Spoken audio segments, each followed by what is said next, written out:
La 10e leçon de notre cours porte sur le développement des objectifs en counseling professionnel.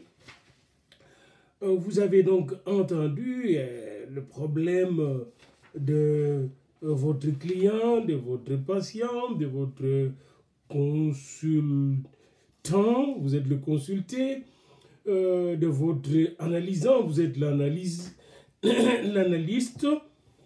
Et maintenant, après l'avoir bien écouté, attentivement écouté, écouté avec empathie, écouté avec une authenticité réelle, écouté avec une attention, un regard très positif, une attention positive, vous avez enregistré tout ce que la personne vous a dit. Vous passez à la deuxième phase de votre travail qui consiste à développer des objectifs que vous devez atteindre ensemble avec votre client. Et vous réfléchissez là-dessus avant de les exposer à votre client. Chaque fois que vous avez une session avec votre client, vous devez d'abord vous préparer et tout ce que vous faites pendant la session doit avoir été fait l'objet d'une longue, grande et sérieuse préparation. C'est très important. La préparation en counseling est très importante. Non seulement prier, mais préparer. Étudier les cas, puis vous regardez les différentes méthodes que nous avons étudiées. C'est pourquoi nous avons examiné différentes méthodes. Et même vous regardez aussi à travers la Bible les différents cas traités par le prophète, les différents cas traités par Jésus-Christ lui-même, par le Saint-Esprit lui-même, par les apôtres, vont vous inspirer dans votre thérapie qui est à la fois une thérapie psychologique mais, et spirituelle. Parce que vous êtes un pasteur, n'oubliez jamais ça. Ou un chrétien si vous n'êtes pas un pasteur. Un chrétien, évidemment, vous savez que nous sommes dans le régime des sacerdoces universels. Nous sommes tous des prêtres à celui qui nous aime, qui nous a délivré de nos péchés par son sang précieux et qui a fait de nous un royaume de sacrificateurs. Apocalypse 1, 5 à 6. Pour Dieu son Père. Nous sommes un royaume de sacrificateurs pour Dieu son Père. À lui la gloire et la puissance au siècle des siècles. Tout chrétien est un sacrificateur. Quel est le rôle d'un sacrificateur?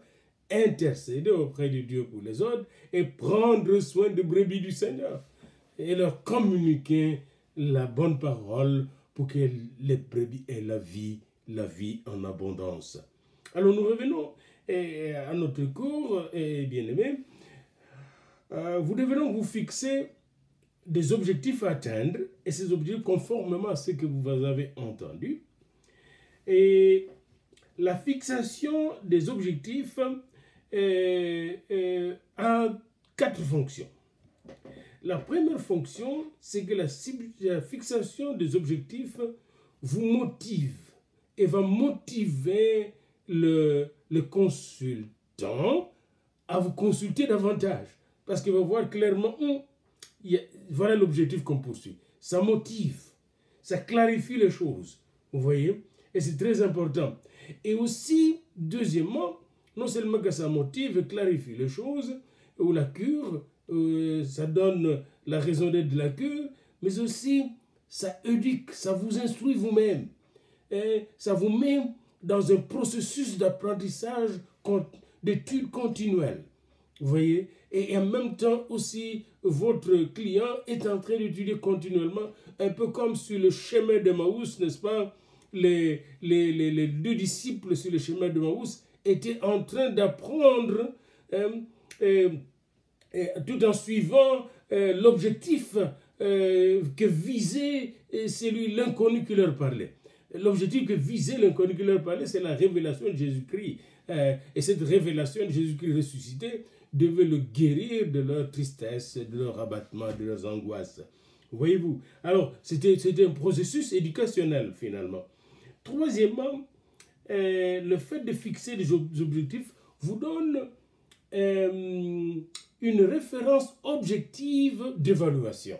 Voyez, comment vous allez évaluer à la fin de votre cure? Peut-être les objectifs peuvent changer en cours de route, mais vous aurez une référence, vous aurez une mesure de référence pour dire, là, j'ai atteint l'objectif. nous avons réalisé nos objectifs.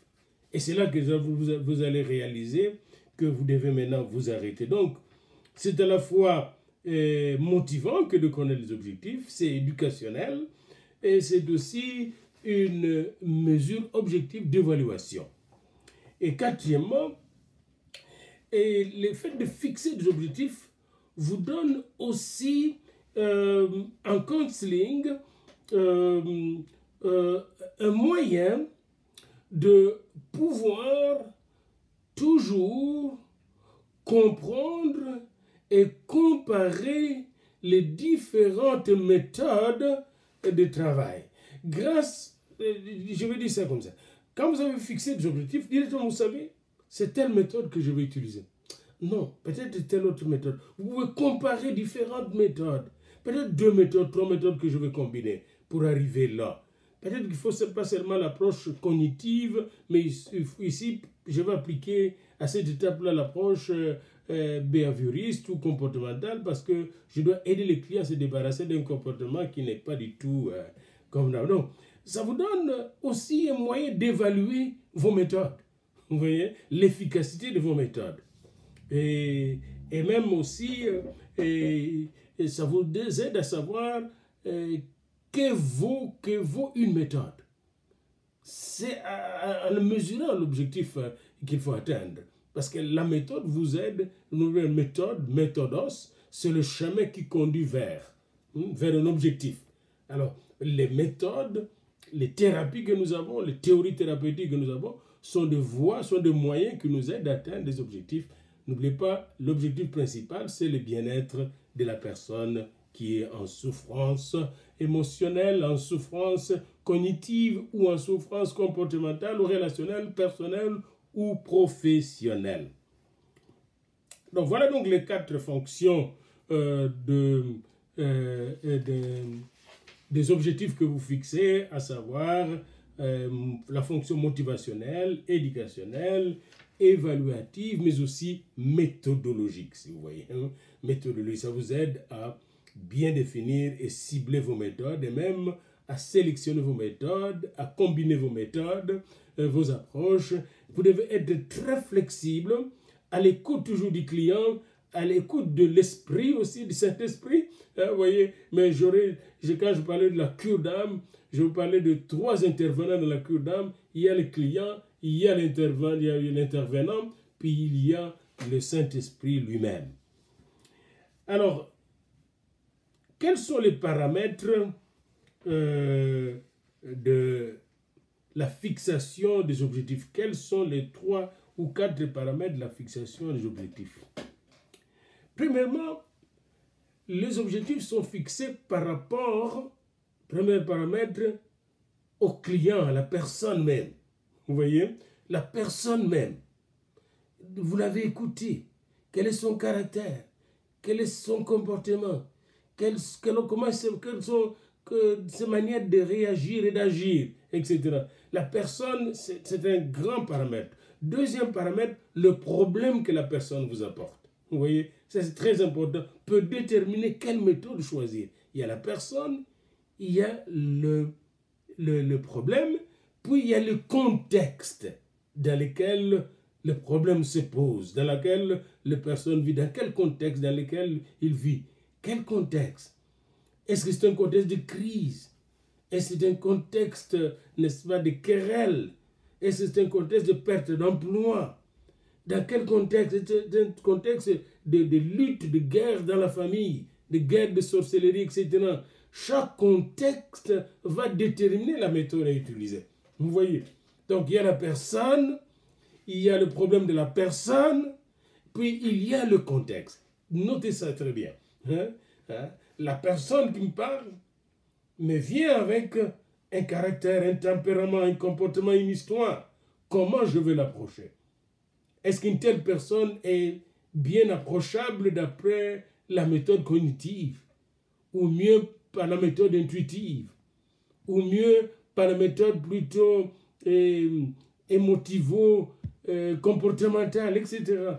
Ou la méthode systémique? Moi, je préfère beaucoup la méthode systémique parce que cette méthode-là me permet d'embrasser plusieurs méthodes tout en visant, en focalisant sur le problème de la personne et la personne elle-même.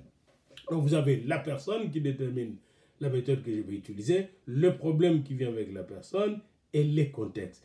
Je n'ai pas dit le thérapeute. Le thérapeute n'est pas le paramètre qui détermine la méthode à utiliser et en même temps aussi les objectifs à fixer. Non, je fixe mes objectifs du travail par rapport à la personne, par rapport à son problème et par rapport justement au contexte dans lequel il vit, son contexte existentiel, son écologie si vous voulez.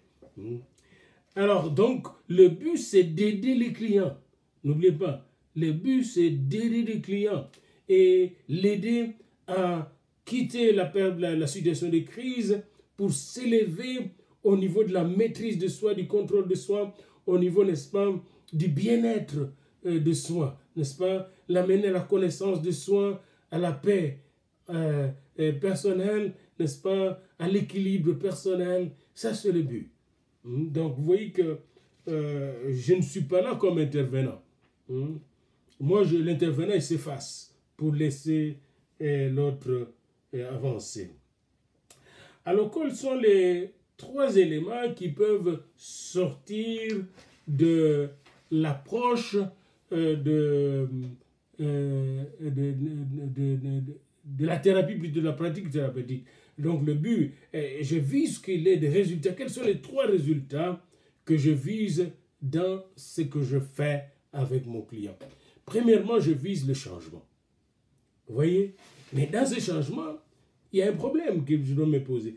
Est-ce que je vise un changement radical, total, ou bien un changement partiel, ou un changement progressif?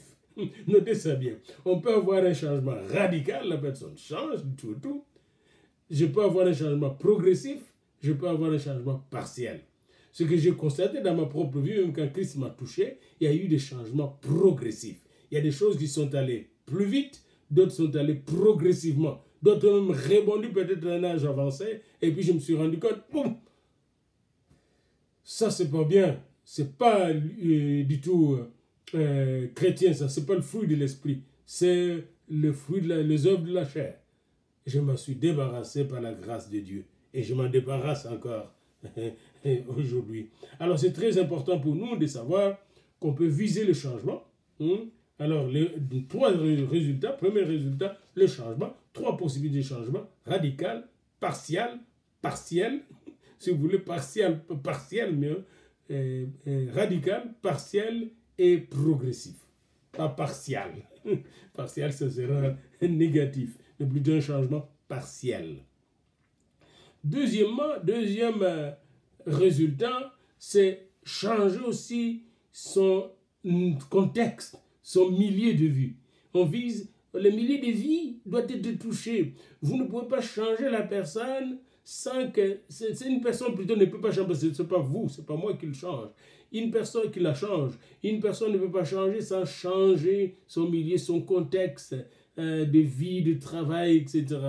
Comment changer, comment la thérapie peut affecter positivement son milieu dans lequel changer la famille, la dynamique de la famille. S'il y avait une dynamique toxique dans la famille ou dans le travail, comment changer cette dynamique? Donc, les milieux, on doit toucher ce milieu-là.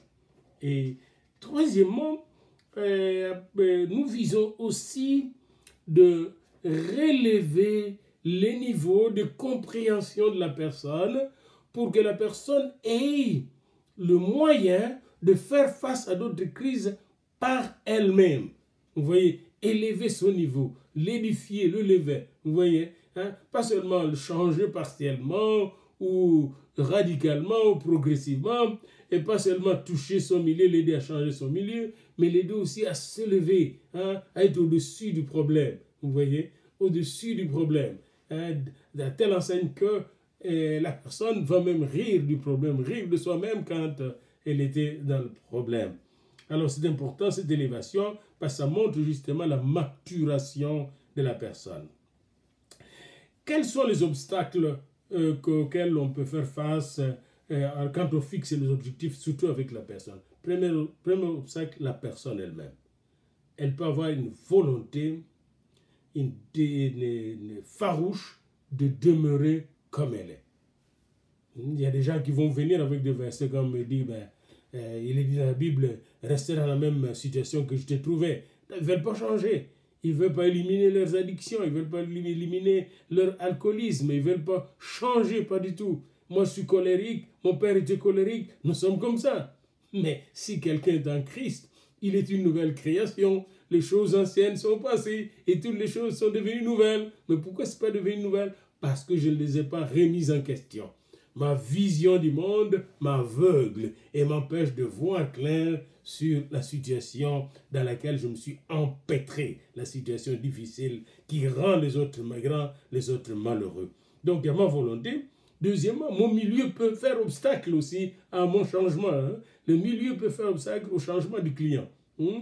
Ces milieux, par exemple, quelqu'un qui vit dans un milieu de drogue ou de prostitution aurait difficulté de sortir de ces milieux. C'est pourquoi les gens devaient suivre Jésus. Vous voyez, suis-moi.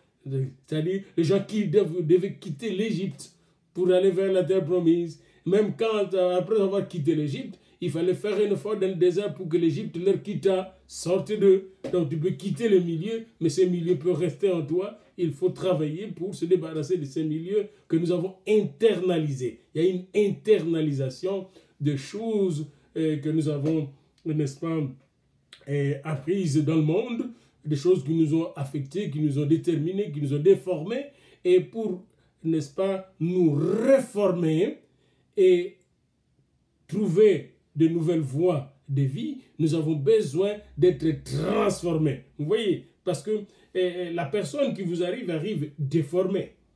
Il faut que cette personne soit réformée, et pour être réformée, il faut qu'elle soit transformée. Vous voyez, hein? Et c'est très important, et ces mots-là ne sont pas de vocabulaire jeté en l'air. Donc même son milieu doit être un milieu transformé, et votre approche doit être une approche transformationnelle. Quand Jésus-Christ touchait les gens comme Nicodème, comme Zachée, comme Matthieu, comme Pierre, comme Jean, comme Jacques, il les touchait de manière transformationnelle. Hein? Alors, ils n'étaient plus les mêmes. Et la troisième et dernière chose qui peut faire obstacle à la cure, c'est notre vision du monde, notre propre culture. Certains vont dire comme ici, nous sommes les Noirs, nous sommes les Blancs sont comme ça. Bah, nous ici, c'est l'homosexualité. Vous voyez, les gens vont se cacher derrière leur culture.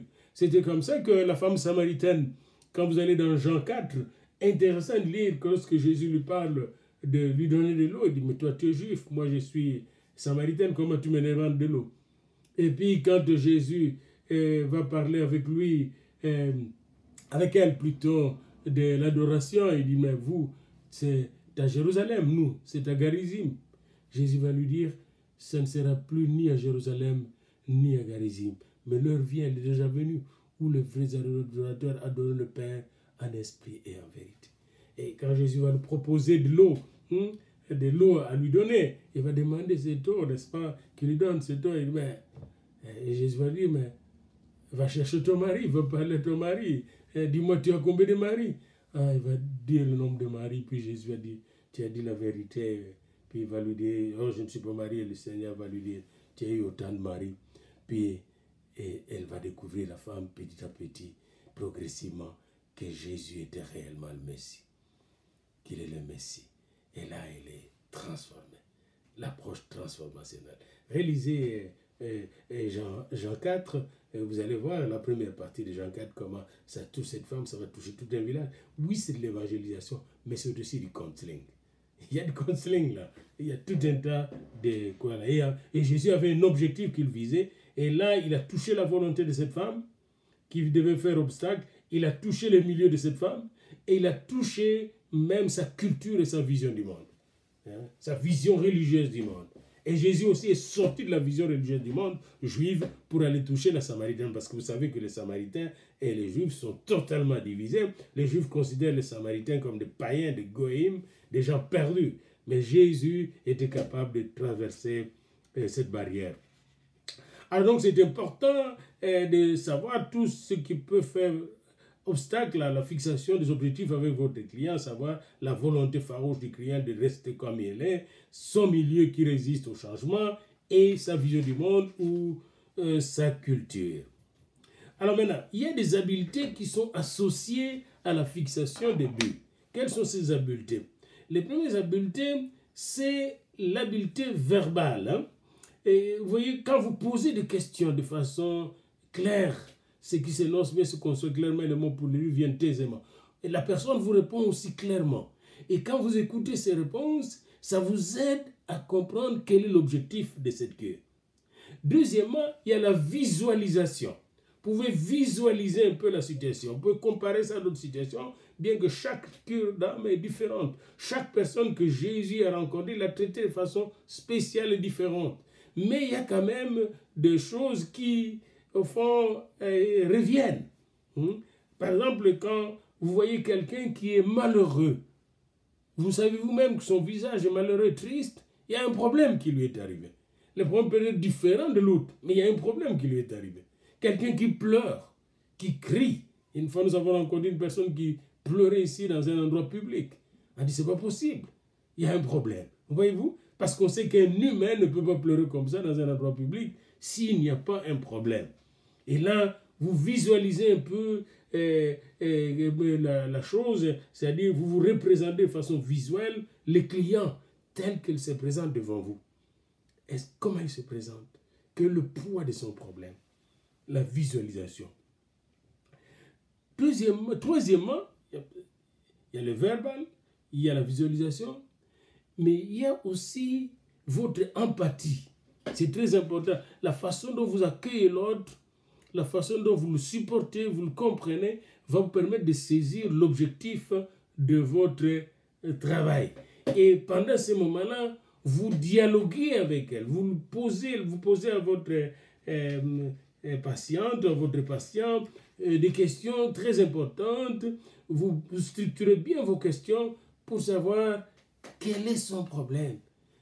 Comme un peu Jésus, quand il a rencontré les disciples sur le chemin de Maousse. Vous voyez un peu comment il structure ces questions, Jésus. Jésus savait bien quelles questions poser et comment aller chercher les vraies réponses et comment les aider à aller de l'avant. Donc Jésus avait des objectifs bien définis. Son objectif était d'amener les gens vers le royaume. Et pour cela, il devait, n'est-ce pas, suivre une méthode, des stratégies qu'il avait qui étaient conformes à son objectif. Et si je suis juste en train de tourner ma Bible et vous pouvez regarder dans Luc 24, je pense que c'est du counseling à partir du verset 13. Et voici ces mêmes jours, 2 disciples allaient à un village nommé Emmaüs, éloigné de Jérusalem de 60 stades, et ils s'entretenaient de tout ce qui s'était passé. Pendant qu'ils parlaient et discutaient, Jésus s'approcha et fit route avec eux. Il parlait de tout ce qui s'était passé à Golgotha, qui avait traumatisé tous les disciples, et même tout Jérusalem. Ils étaient tous traumatisés par la mort de cet homme, de ce grand homme. Mais leurs yeux étaient empêchés de le reconnaître. Ils étaient tellement attristés qu'ils ne pouvaient pas se poser la question de savoir qui nous rejoint. Et Jésus leur pose cette question. De quoi vous entretenez-vous en marchant? Et ils s'arrêtèrent, l'air attristé. L'un des nommés Cléopas lui répondit, es-tu le seul qui séjourne à Jérusalem ne sache pas ce qui est arrivé à ces jours-ci? Quoi? Leur dit-il. Et ils lui répondirent. Voyez-vous, Jésus pose des questions. Quoi? De quoi discutez-vous? Et puis c'est pas comme aujourd'hui quand je vois beaucoup de journalistes qui posent une question, une longue question, en cure d'âme. Faites attention de poser de longues questions à votre client. Bonjour monsieur, bonjour madame. Que puis-je faire pour vous? De quoi souffrez-vous? Qu'est-ce qui vous tracasse, monsieur? On va vous aider par la grâce de Dieu. Puis vous continuez. Voyez-vous? Et c'est très important pour vous. Et pendant que la personne part, vous l'enregistrez. Vous l'écoutez attentivement. Et c'est à ce moment-là que vous êtes en train de construire vos objectifs. Maintenant, si vous avez comme objectif de changer la personne, par exemple, le comportement de la personne. Prenons un fumeur de chanvre que vous voulez changer. Vous voulez qu'il change. Mais vous ne pouvez pas le changer du jour au lendemain. Vous devez fixer, et nous verrons cela quand nous allons parler dans une cure-dent particulière des alcooliques anonymes et des fumeurs anonymes, comment on fixe des objectifs intermédiaires. 10 à 12 objectifs intermédiaires, par où on commence. Et puis on va aller progressivement, on élimine 1, 2, 3, 4, et on arrive à la fin, au 12e, au 10e objectif, qui est la cessation de fumer. Voyez-vous, il faut progresser de manière graduelle, aller du plus simple vers le plus complexe. Il ne faut pas commencer par le plus complexe. Alors voilà donc, il est très important que vous puissiez, en terminant, n'est-ce pas, ces chapitres, j'aimerais insister là-dessus, il faut que vous puissiez fixer les objectifs de la cure ou de la psychothérapie avec les clients. Maintenant, j'aimerais signaler ceci. Si les clients souffrent d'un problème émotionnel, les objectifs seront le changement au niveau émotionnel. Si la personne souffre d'un problème cognitif, l'objectif sera le changement au niveau cognitif. Si la personne souffre d'un problème comportemental, eh bien la solution sera l'objectif, changer son comportement. Si le problème souffre d'un problème relationnel, l'objectif sera comment changer sa manière d'être en relation avec. Voilà donc, telle est la nature du problème, telle sera aussi la nature de l'objectif que nous allons nous fixer. Voilà donc où se termine cette leçon sur la fixation ou la détermination des objectifs de la psychothérapie en conscience.